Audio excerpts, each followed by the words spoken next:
Hello, this is Ankit Reddy. Welcome to the .NET course from educators.com, world's best online training tutorial for the leading technologies. In this video, we will discuss on state management in ASP.NET.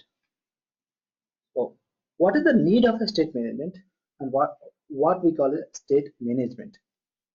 In today's world, everything is becoming internet or web-based. Whatever the work it may be, whether related to banking, education, entertainment, or shopping, we can do it over the internet very easily. If you try to compare today's generation with the previous generation, then we would simply say that we cannot live without the internet. Everybody have their mobile phones and they have internet connection with that.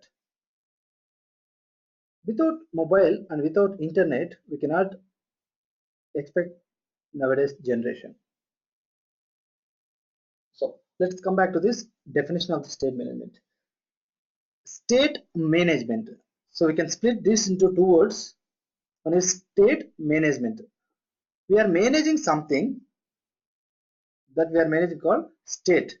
What state we are managing? We will be interacting with the web pages. So whenever I use the word interacting means that is a ASP.NET website, because static pages and dynamic pages are there. With HTML also we can develop web applications.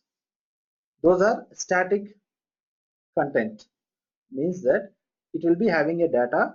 You can have the data is already published. You can open that website and read that. We will be not having anything to interact with that. It's read only. Whereas dynamic web pages means that will be created with ASP.NET. There we will be having client interaction with this website or a web application. That is called dynamic web pages. So we will be having interaction with the web application. Just imagine that when you are filling a form in a web application or a website or any of the URL, there after you fill some data like username, password, whatever the details they are asking, and the same page itself there you may be seeing that next button. So in the next page, the next section within the same page, two things I'm telling here.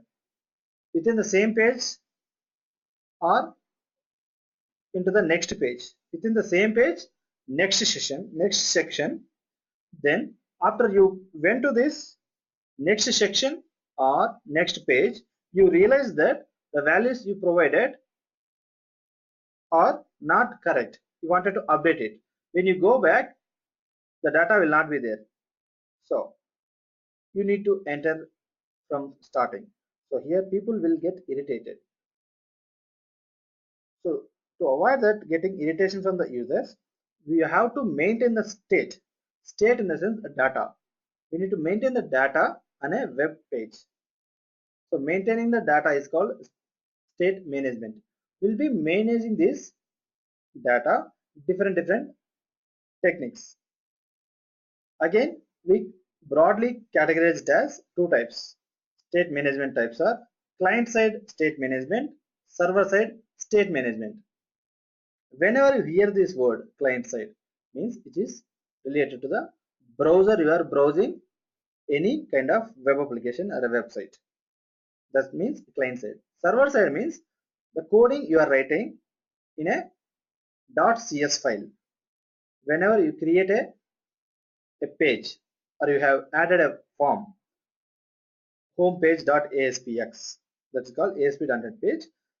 For every .aspx page, there will be .aspx.cs file will be there, like home.aspx, home.aspx.cs page.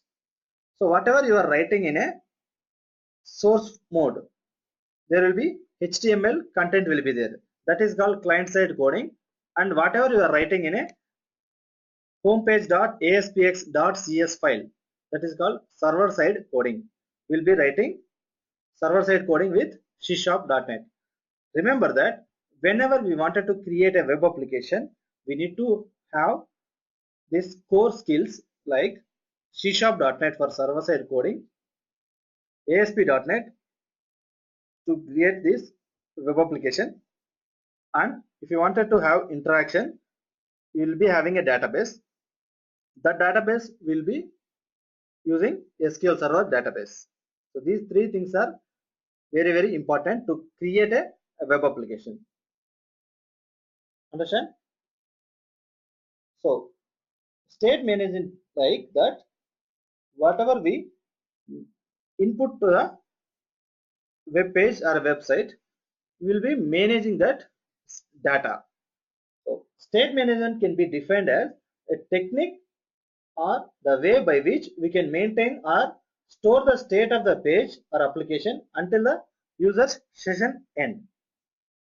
There are different techniques we can use to maintain our this state management called client side and server side. At the client side, we have four important things: view state, hidden fields, cookies, and query strings. At the server side, again, we are divided into application state variables, session state variables, and these are session modes. When we use the session mode in proc is equal to what, and when we use session state mode is equal to state server is what, and then when we use session state mode is equal to SQL server. We'll see it in later video sessions about these server side techniques. Initially, we'll learn about client side state management techniques: view state, hidden fields, cookies, and query strings. Let us see about view state first. So client side state management is, it is a way in which the information which is being added by the user or the information about the interaction happened between the user and the server is stored on the client's machine or in the page itself. Okay, client's machine in the sense here a web browser. A web browser may be a Google Chrome, Internet Explorer, Firefox, Netscape Navigator, whatever it is. So client side means these things only, in which the information which is being added by the user or the information about the interaction happened between the user and the server is stored on the client machine or in the page itself. The server resources is not at all utilized during this process. So state management is separate, server side state management is separate. The examples are for client side is view state, hidden fields, cookies, and query strings. These are the two types we can broadly categorize. One is client side, another one is server side. I hope you understand this, what is state management. The next video session will be learning on view state and hidden fields topics. Thank you for watching.